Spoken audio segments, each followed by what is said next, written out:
Hey guys, this is Toxic, and I noticed a lot of you guys do ask for my settings in Run and Gun. I do not play free roam, so I don't have the best sniper settings, so don't ask me for those. But for Run and Gun, I do have pretty good settings that you guys could copy and see if it improves your playstyle. So today we'll be breaking down my settings and letting you know why I think they are probably the best for Run and Gun. Now, when playing the game, I do play standard. I play claw. I'll show you a quick picture of how that looks right now. For the newer players, they can also play standard FPS 2, which all it really does is change your run button from A or X to RB or R1, I'm pretty sure, from PlayStation.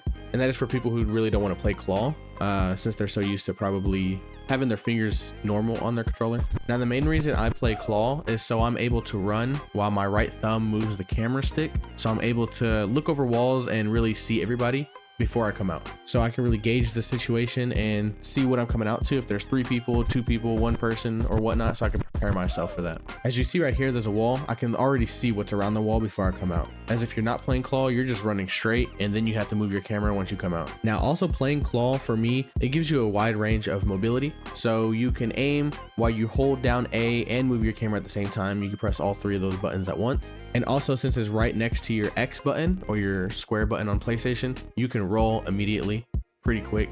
So it just heightens your reflexes really, I guess.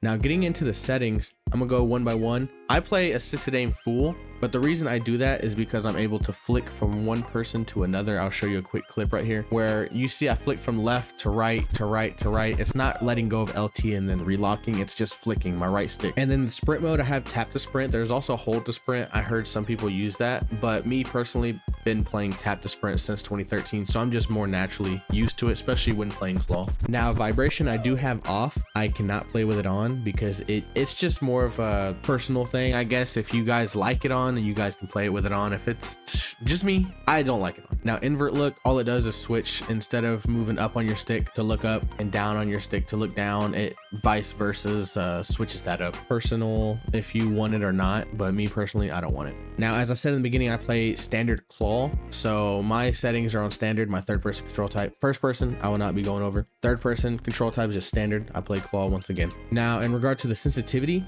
I like to play pretty quick, so I have all my sensitivity turned up. So my third person aiming sensitivity all the way up, my third person look around sensitivity all the way up, and my third person aim look acceleration all the way up, just so I can have the maximum mobility possible so I can get the quick kills. Now, dead zone, it is how your stick reacts, I think so. So having that all the way down, your stick reacts quicker with less of a movement. So if you have stick drift, then probably a higher dead zone would be good. But if you have a normal controller that's not fucked up, a lower dead zone would be best. I play with 0. All the top players play with 0 or very low dead zone. Now, my volume, I don't even know if you guys want to copy this, but my SFX volume, you can have it all the way up if you guys want to hear footsteps, because in this game you can hear footsteps. But then again, I pay attention to radar a lot, so I'm not really in tune with the hearing, and I also live stream, so I don't like that too high because I don't want it to distract others. But if you guys want it, you can have it up. Me personally, I have it down. Now, my music volume, I'm not gonna lie to you guys, I've had this at 0 since like 2016, because back then they would play the same music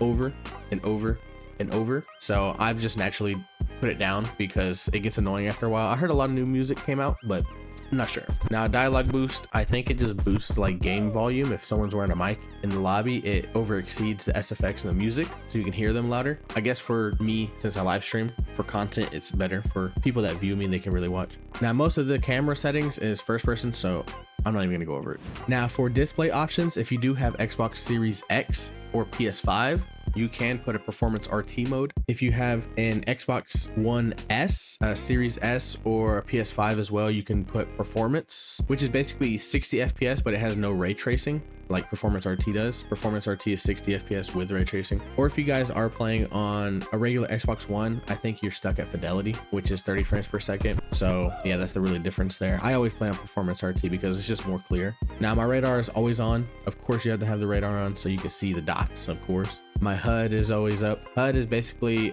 shows your bullets, your money, and whatnot. Weapon target simple. Have the reticle size all the way down, because if you have it all the way up, it just makes your dot very fat. You see how fat the dot is? As if you put it all the way down, the dot is very tiny, so it makes your aim more precise in a sense. Now, expanded radar, I do notice if you have it on, it basically just expands nonstop. On the bottom left, you see how big that is. But for me personally, I do not like the expanded radar. But when I am playing, I would press down on the D-pad twice and it would expand it itself. So if you guys don't want to expand it, you can always press down on the D-pad twice, very quick, and it'll expand by itself. But if you want to expand it all the time, you can always turn that setting on. For player overhead display, I do have it on. I think it just basically, when you're aiming at someone, it shows their crew tag, their name, their health, and everything. It's just a little detail I like to add, personal preference. My brightness is all the way up. I've always played with super high brightness. That's just me, probably because I'm blind, but personal preference once again. And right here, I actually did get this setting from Deity, my friend that is an HNG player, plays running gun sometimes. Safe zone size, I have it all the way down. So basically having it all the way down, my map on the bottom left is not all the way at the corner. So therefore I can see the very edge of my screen. So if someone's in the bottom corner, like this person right here that's walking, if he's in the bottom corner, I can see him and he's not covered up by my map. It just gives you more space on your screen, essentially. Motion blur strength, I have it all the way down. Motion blur, you don't want motion blur if you're trying to play smooth and you're trying to play at a high level. You kind of need like focus everywhere. You can't just have like a singular focus in the middle of your screen. You kind of need to look everywhere. I think motion blur strength is basically motion blur when you're running or when you're aiming, it kind of blurs around you. I'm not 100% sure, but I have it all the way down. Now guys, that was my settings. If you guys want to copy, you guys can go ahead and copy. You guys want to join the Discord where we have about 700 people and where we host tournaments monthly, you guys can join. It's the link in the description. I'll put it at the top of the description. Come join the community. We're getting ready for GTA 6. Last year GTA 5 is going to be huge, as I said before. So come on, join the community and have fun. And once again, thank you guys for watching and have a nice day. Bye.